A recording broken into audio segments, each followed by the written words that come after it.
Le rendez-vous donc maintenant de Paris Direct avec le reportage. Ce rendez-vous, c'est avec vous. Aujourd'hui, Ségolène Allemandou. Bonjour Ségolène. Bonjour. Vous travaillez à la rédaction web de France 24 et cette semaine, on parle avec vous de droit à l'avortement. Un mois après le vote historique des Irlandais, vous signez un webdoc pour le site de France 24 intitulé « IVG en danger au cœur de l'Europe ». Vous êtes intéressé à 3 pays, Malte, la Croatie et l'Allemagne. On va commencer, si vous le voulez bien, par Malte. Oui, où je raconte l'histoire de Victoria. Victoria qui a 26 ans et qui décide d'avorter. Sauf que dans l'archipel maltais, l'avortement est strictement interdit. Il n'y a aucune exception, contrairement à des pays comme l'Irlande du Nord où l'avortement est toléré, par exemple, en cas de risque de santé pour la femme. Donc ça va être un véritable défi pour elle. Aujourd'hui, en fait, les femmes qui veulent avorter, elles ont la possibilité de soit faire une IVG à l'étranger, ou soit de pratiquer l'IVG à domicile par Internet. C'est cette option que Victoria va choisir. Et en fait, je dis avec Internet parce qu'elle va traverser cette épreuve toute seule. Elle ne va pas en parler à ses parents, ni à sa famille, ni à ses compagnons. C'est un gros tabou dans la société, en fait. Elle doit vivre avec ça. Et donc, c'est Internet qui va être son seul allié dans cette épreuve. Alors, comment on procède quand on s'appelle Victoria et qu'on est maltaise et qu'on veut avorter avec Internet? En fait, elle s'est rendue sur un site qui s'appelle Woman on the Web et ce site permet de faire une consultation en ligne et le médecin sur le site va dater la grossesse, va essayer de éviter toute complication et va ensuite lui prescrire 2 pilules abortives qui permettent de déclencher des fausses couches dans le premier trimestre de grossesse et elle va juste simplement les recevoir à son domicile après avoir payé 80 €. Est-ce que c'est sans risque ? Aux yeux de l'Organisation mondiale de la santé, l'avortement médicamenteux est considéré comme sans risque. Mais dans les faits, ça a été plus compliqué pour Victoria parce que son colis était ouvert à la réception. Elle n'avait qu'une pilule. Elle a quand même décidé de prendre cette pilule, mais les conséquences ont été un peu lourdes puisqu'elle parle de douleurs insupportables, extrêmement traumatisantes. Et sur recommandation de ce site, donc elle a consulté un spécialiste en prenant bien soin de ne pas parler de ces 2 pilules parce que l'avortement est passible de 18 mois de prison à 4 ans d'emprisonnement. Et donc, c'est ce qu'elle a fait. Elle s'est rendue chez un médecin qui l'a guérie pour les kystes qu'elle a eus. On imagine que des cas comme Victoria, il y en a des milliers à Malte. Pourquoi est-ce que le gouvernement refuse de faire sauter ce verrou ?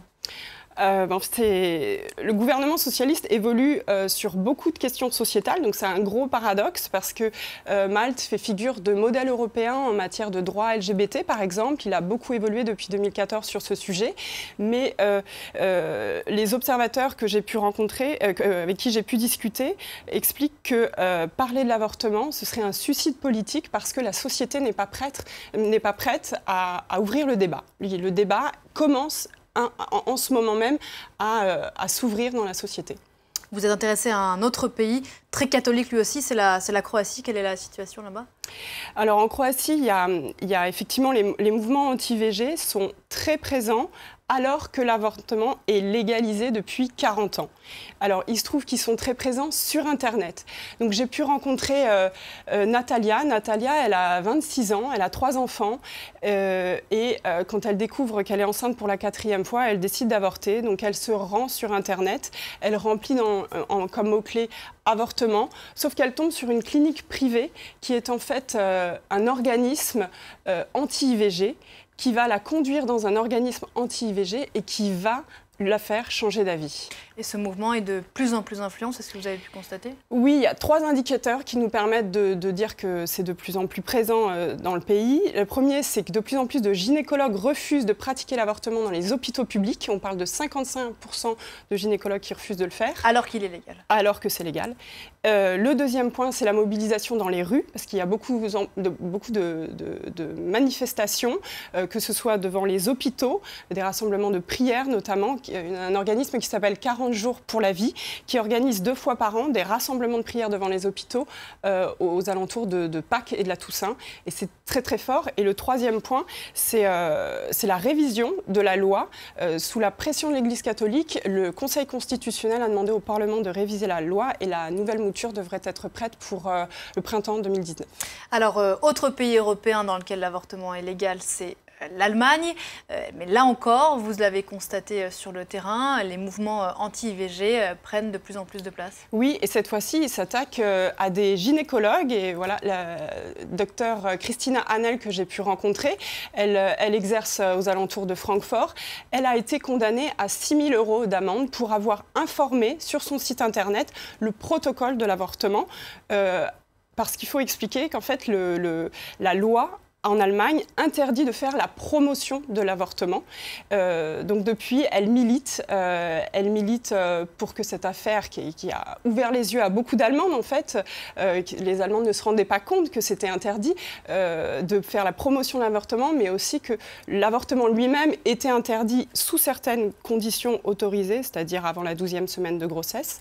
Et en fait, de ce scandale médiatique, judiciaire, elle en a fait une affaire politique. Elle a lancé une pétition et elle est désormais soutenue par des mouvements politiques, notamment la SPD, les Verts et l'extrême gauche. Et le sujet sera débattu au Bundestag à l'automne. Voilà, et les conservateurs de la CDU et la CSU risquent de s'y opposer. En attendant ce débat en Allemagne, donc Ségolène, on pourra retrouver à partir de vendredi prochain sur le site de France 24 votre webdoc dont on rappelle le titre IVG en danger au cœur de l'Union européenne. Exemple de femmes donc à Malte, en Allemagne et en Croatie. Merci beaucoup Ségolène Allemandou d'être venue nous parler de ce webdoc à retrouver donc dès vendredi sur le site internet de France 24. Merci à vous. C'est la fin de